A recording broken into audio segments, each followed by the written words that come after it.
오늘 하나님이 부르시는 일들이 우리 삶에 그대로 이루어지는 하나님의 사람이 되기를 간절히 축원합니다. 아멘. 자다가 잠이 깨는 때가 있습니다. 잘 자는데 잠이 깨는 때가 있어요. 뭐 해야 되죠? 기도해야 됩니다. 할렐루야. 자다가 잠이 깼어요. 눈이 떠여졌어. 뭐 해야 돼요? 오늘 잠이 안 오는구나. 아니에요. 기도하라는 거예요. 기도하는 시간입니다. 할렐루야. 여러분, 우리가 자는 자세조차도 하나님 앞에 깨어 있기를 간절히 축원합니다. 그러니까 아침에 말씀을 듣고 또 한 날을 살아갈 때도 오늘 우리 삶은 어디에 있어요? 하나님의 부르심 앞에 있다라는 겁니다. 왜? 하나님은 지금도 부르시기 때문에. 사실 모든 사람을 다 부르시는 것 같지는 않습니다.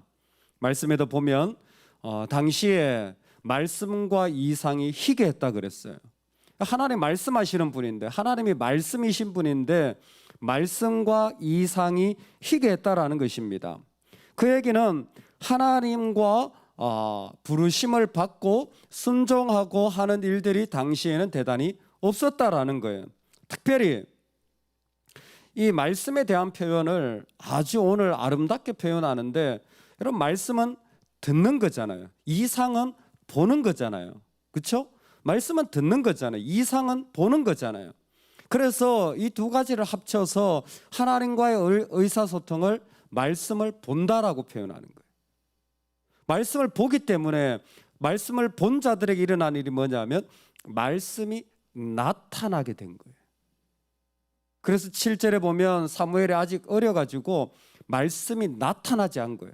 말씀이 안 들렸다 그러면 될 텐데 말씀이 나타나지 아니었다라는 것은 무엇이냐면, 그가 어릴 적부터 엘리로부터 말씀에 대한 교육을 받았을 거 아닙니까? 쭉 받았잖아요. 근데 뭐예요? 그게 다 그냥 흘러간 거예요. 그게 다 그냥 머리로 지나갔지 내 머릿속에는 있었을지 모르지만 실제로 그것을 이게 내 말씀이구나, 이게 내 순종이구나, 이게 내 삶이구나 하는 자리는 아직 아직 사무엘에게 경험되어진 것이 별로 없다라는 거예요. 여러분, 이것은 우리한테 큰 도전이 되어집니다. 하나님에 대하여서 들은 것이 내 안에 그대로 나타나는 복이 있기를 소망합니다. 많은 사람들이 다 지나가요. 이유가 있습니다. 피곤하니까, 난 못하니까, 나는 상관없어요, 뭐 등등으로 다 지나가요. 사무엘도 마찬가지였어요. 아직 그런 수준에 미치지 못했던 것입니다. 근데 왜 이 말씀을 주십니까? 오늘 우리한테 옮겨가라고, 훈련하라고. 이제는 사무엘아, 하나님이 부르시는 거죠. 사무엘아, 사무엘아, 하나님이 부르시는 거예요. 여호와께서 사무엘을 부르시는지라 그가 대답하되 내가 여기 있나이다. 항상 우리는 하나님의 부르심에 깨어 있어서 준비되어 있어야 돼요. 그래서 사무엘이 그 여호와의 전에 누워 있는 거예요. 근데 여호와의 전에 누워 있다라는 것이 지성소일까 성소일까? 여호와의 전은 두 가지로 되어 있잖아요. 어디에 누워 있을까? 근데 하나님의 궤 옆에 있다는 그 하나님의 궤는 어디 있습니까? 지성소에. 그러면 사무엘이 지성소에 누워 있었을까요? 큰일 날 일이죠. 대제사장도 1년에 한 번밖에 안 들어가는 곳인데 어떻게 이 훈련받는 생도가 지금 지성소에 들어가 있단 말입니까? 지금 이 얘기는 뭐예요? 물리적인 자리가 아니라 영적인 자리죠. 사무엘은 어리지만 뭐예요? 하나님 말씀 곁에 늘 가까이에서 하나님 앞에 있었다라는 것이겠죠. 거기에 그래서 가까운 곳에 엘리도 있어서 엘리가 부르면 들릴 정도의 어떤 그런 공간이 아마 레위 지파나 제사장들의 지파의 그런 텐트에 아마 같이 있었을 확률이 높습니다. 그 여호와의 전에 있다라는 것은 그런 하나님의 임재와 말씀 곁에 있었어. 이것이 중요한 이유는 반대로 엘리는 그 시력이 감퇴했어요. 여러분, 눈이 안 보여져서 침침해졌다라는 것은 다른 말로 하면 오늘 말씀이 뭐예요? 말씀이 안 들리기 시작했다라는 거죠. 그러니까 반응이 없는 거예요. 하나님이 두드려도 반응을 안 하는 거예요. 저 아닌데요? 저 못하겠는데요? 나이가 어리건 많으시건 상관없는 거예요. 영적으로 성숙하지 못하면 아둔에 있으면요 항상 뭐예요? 이게 안 들려요. 반응이 안 와요. 반응이 안 와요. 이게 참 안타까운 것 같아요. 엘리는 그렇지만 지금 사무엘은 하나님의 말씀 궤 옆에 있는 거예요. 사무엘아, 하나님 부르십니다. 우리 저를 따라 합시다. 하나님, 내가 여기 있습니다. 한 번 더 합시다. 하나님, 내가 여기 있습니다. 여러분 이렇게 말씀하실 줄 아는 사람들이세요? 이 말씀이 되게 어마어마한 말씀이에요. 근데 많은 분들이 이 말씀이 안 돼 있어요. 하나님, 내가 여기 있습니다. 여러분 이 말씀부터 하셔야 돼요. 이 말씀부터 하셔야 돼요. 집사님 좀 섬겨주세요. 네, 제가 여기 있습니다. 네, 제가 알겠습니다. 한 번도 안 해본 일인데 그 말부터 해야 되는 거예요. 그래서 제가 여기 있습니다라는 것은 사실은 하나님이 피조물을 만날 때에 피조물이 할 수 있는 최소한의 자세. 어디서부터? 에덴 동산에서부터. 아담아, 네가 어디 있느냐? 아담이 뭐라고 대답했어야 돼요? 제가 여기 있습니다. 이렇게 해야 되는데 뭐예요? 나무 뒤에 숨었습니다. 예. 그 질문 하나님이 계속 가인아, 네가 어디 있느냐? 계속 물으시는 거예요. 그럼 뭐예요? 어떤 상황에서건 하나님 제가 여기 있습니다. 하나님 앞으로 나와야 되는데 죄악된 인간은 자꾸 뭐예요? 이 말을 안 하는 거예요. 내가 여기 있습니다. 우리 한 번 더 합시다. 제가 여기 있습니다. 이 일들은 하나님이 나를 부르시는 일들에서 하나님 앞으로 달려나가는 과정이에요. 즉 내가 하나님을 듣는 곳에서 하나님을 보는 과정으로 바뀌어져 가는 자리에 서 있다라는 것입니다.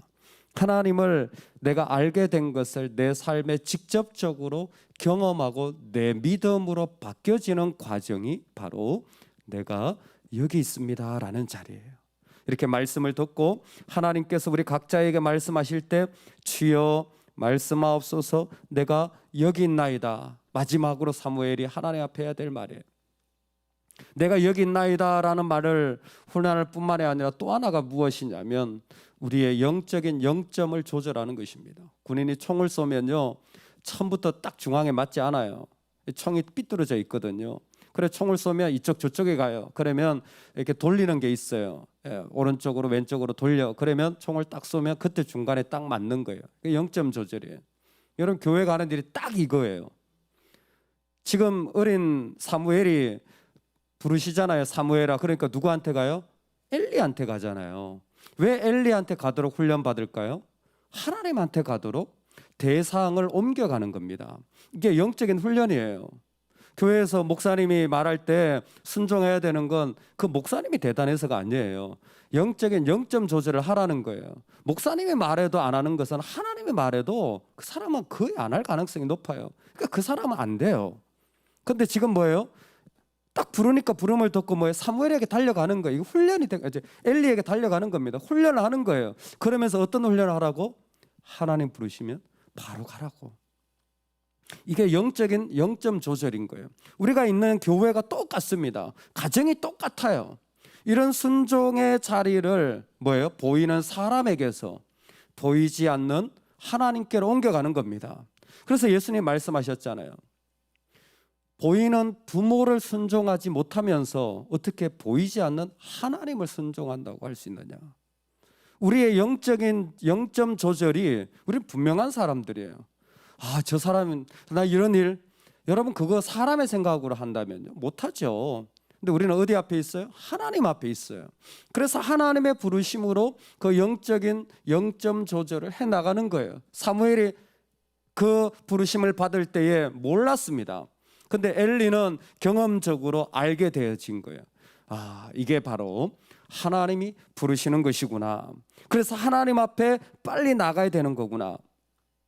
십자가의 도가 멸망하는 자들에게는 미련한 것이요 구원을 받은 우리에게는 하나님의 능력이라. 믿음으로 십자가 앞에 나아가면 그것은 정말 하나님의 능력을 경험하는 자리가 되어지는데 그 믿음으로 그것을 받아들이지 못하면 다 쓸데없고 그저 그냥 아무런 의미 없는 미련한 것이 되어지는 게 실제 아닙니까? 오늘 우리가 살아가는 삶에 일어나는 일이 이와 같습니다. 존 웨슬리가 미국의 대각성 운동에 참여할 때에 교회들마다 말씀을 전하러 다니는데 교회 문이 닫히기 시작했어요. 여러 가지 핍박과 어려움 때문에 집회가 되어지질 않는 거예요. 오늘날이랑 상황이 비슷하죠. 그런데 한 곳에 갔더니 브리스톨이라는 곳에서 말씀을 전하라고 하는데 말씀을 보니까 교회 예배당은 다 닫혀져 있고 사람도 없어요. 어디서 말씀을 전합니까? 그랬더니 그곳에 있는 하남 언덕이라고 그냥 바위 위에 올라가서 설교하세요. 밖에서. 설교자를 초청해놓고 밖에서 설교하라는 거예요. 너무 황당해가지고 이게 무슨 일이냐. 그럼 처음부터 그렇다고 얘기를 하든지 뭐 있잖아요. 그분이 일기에 썼어요. 너무 당황스러웠다는 거예요. 갑자기 그냥 돌 위에 밖에서 하라. 약간은 좀 끓이끼는 마음이 있었지만 그냥 바위 위에서 설교한 거예요. 그게 그 유명한 하나는 언덕의 부흥의 출발이라는 거예요. 그게 대각성 운동의 출발이 되어줄 줄 본인도 몰랐고 듣는 사람도 몰랐어요. 근데 그 자리가 바로 많은 사람들이 하나님 앞에 엎드리게 하고 회개하는 기회가 된 거예요. 여러분, 우리에게 하나 요청하실 때 그렇습니다.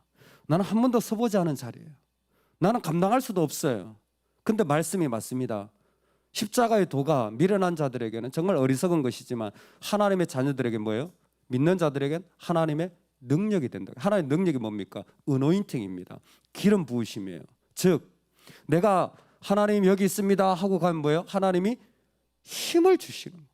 하나님 기름 부음을 주시는 거예요. 하나님이 함께 하시는 거예요. 그래서 오늘 말씀에 보면 이 이야기가 계속해서 반복되어지는 거예요. 10절에도 여호와께서 임하여, 19절에도 그와 함께 하셔서, 21절에도 사무엘에게 자기를 나타내시니라. 뭐예요? 다 어노인팅이에요. 다 기름 부으시면 하나님이 자기를 나타내시는 자리예요.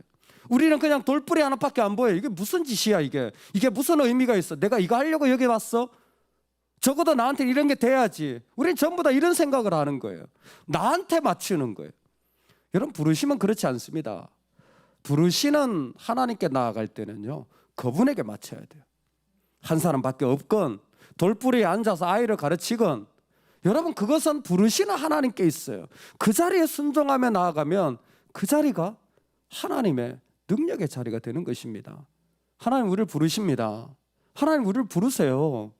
하나님이 믿는 자를 이 땅에서 부르세요. 그럴 때 우리 어떻게 합니까? 여기 있습니다. 여기 있습니다. 나는 기타를 못 치는데 기타를 치라 그래요. 여기 있습니다. 나는 운전을 못하는데 운전을 하라 그래요. 여기 있습니다. 나는 그 사람 말하고 싶지 않은데 말하라 그래요. 여기 있습니다. 나는 모르는 사람인데 가서 복음을 전하라 그래요. 여기 있습니다. 하나님의 부르심이 우리 가운데 여기 있습니다. 그리고 내 마음이 그 사람이 아니라 영적인 영점 조직이 확실하게 되어서 하나님께로 올려지는 은혜가 있기를 주의 이름으로 축원합니다. 아멘. 우리 같이 한번 기도하겠습니다.